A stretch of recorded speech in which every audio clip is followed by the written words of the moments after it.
গতকাল রাতে কিছু পিক আপলোড করেছিলাম। একটা ভাইয়ের বাসায় অনেক বড় দুর্ঘটনা হয়েছে।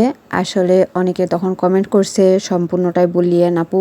এই যে রুমটা দেখতে পাচ্ছেন, এই রুমের ভিতর দিয়ে ঢুকছে, মানে এগুলোতে ভাড়াটিয়া থাকতো, তো ভাড়াটিয়া বাড়ি ছেড়ে চলে গেছে, এই জন্য খালি পড়েছিল। তো উনি ভাবেনি যে এখানে তালা মারে রাখতে হবে আর এত বড় দুর্ঘটনা ঘটবে। এই ঘর দিয়ে এখানে আসে, আগে চেয়ার দিয়ে উপরের সিলিং খুলে, এই যে বোর্ডগুলো খুলে তারপরে এই ঘরে আসে, এই ঘর থেকে আবার নামে তারপরের ঘরে গেছে। আসলে চোরেরা মনে হয় আগে থেকে এগুলোর টার্গেট রাখে যে কোন পাশ দিয়ে কোন পাশে যেতে হয়। এই যে এই ঘরে আসে, এই ঘরে এসে আগে সিসি ক্যামেরাগুলো ওই যে উপরের বোর্ড দিয়েই, আবার এই ঘরের বোর্ড দিয়েই ওই সিসি ক্যামেরাগুলো অফ করছে, যেন কোনো কিছুই প্রমাণ না থাকে। তারপরে ওদের যত কিছু কাজ তারা সারছে। ঘরে যত আসবাবপত্র, যত জিনিস ছিল, একটা আস্ত রাখেনি। সব উলট পালট, বিছানা থেকে শুরু করে সব কিছু উলট পালট করে সব কিছু,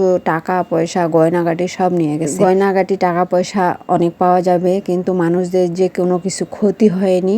ওরা নাকি 4 জন ছিল, আর বাসায় শুধু ভাবি আর ভাবির ছেলেই ছিল। ভাই তখনও বাসায় আসেনি, যেহেতু উনি ব্যবসার কাজে অনেক রাতে বাসায় আসে, আর এটাই ওরা কাজে লাগাইছে।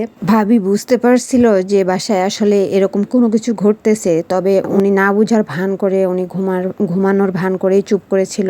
কারণ আসলে এখানে উনি একাই, ওনার ছেলে সহ, তো উনি কিছুই করতে পারবে না, এজন্য উনি কোনো কিছুই করেনি। সবকিছু ওনার চোখের সামনে সাজানো সংসারটাকে এভাবে লুটে নিয়ে চলে গেছে। তো যাক, কোনো কিছু যে ওনার ক্ষতি হয়নি, এটাই আলহামদুলিল্লাহ।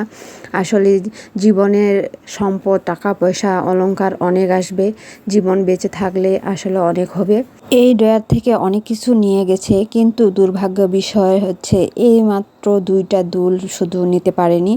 আসলে ভাবিরা এটা হচ্ছে পরের দিন কাপড়ের ভিতরে পাইছিল, মনে হয় ওরা কাপড় চোপড় উল্টোপাল্টা করতে যায়, এই দুটো পড়ে গেছে, বুঝতে পারেনি, এই জন্য এগুলো নিতে পারেনি। এরকমও হতে পারে যে ইমিটেশন মনে করে ফেলে দিছে। তো সবাই ভালো থাকবেন, সব সময় সাবধানে এবং সচেতন থাকবেন। এখন কিন্তু বাংলাদেশের খুব রহরহ এগুলো ঘটতেছে।